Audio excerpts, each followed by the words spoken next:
In the late 1800s, there was a preacher by the name of D.L. Moody. He was a great man, a godly man, but he had what we might call a lifeboat theology. It was before the Titanic, but the Titanic would be a great illustration.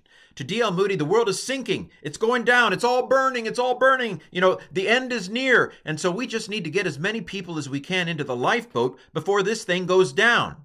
Now, of course, that was 150 years ago. In fact, D.L. Moody has long since passed. And so, and of course, he did good in the world. But my thought is, if we think the world is just going to get worse and worse and worse, and there's no hope for it, climate change, why bother? It's all going up in flames anyway. Things are good. Why worry about nuclear war? It's all going to blow up anyway.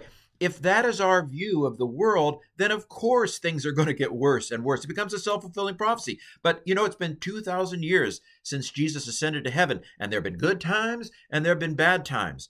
Don't we sell God short if we don't think this might actually be a time when good could happen? Maybe God wants to do good through the church in the world today.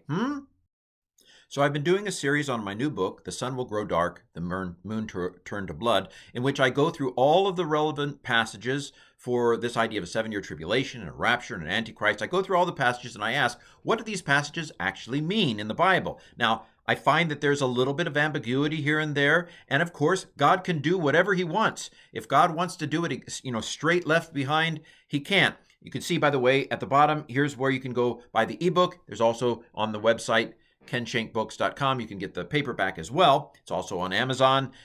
Just look up the title and my name. But anyway, so in this video, I want to talk about the next chapter in this series.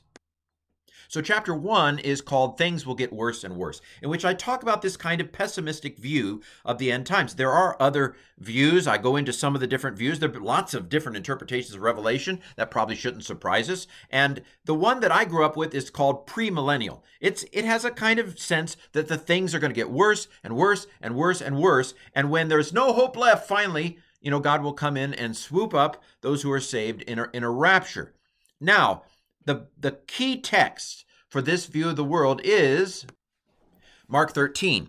And so in this chapter, I not only talk about some different views of Revelation and so forth, but I talk about this sense that Mark 13 is about things getting worse and worse and worse, and then Jesus will come back. And it's easy to read it that way if you don't read the verses at the beginning of the chapter. Here's what the verses here say at the beginning of the chapter. As Jesus came out of the temple, one of his disciples says to him, "Teacher, what big stones you have here."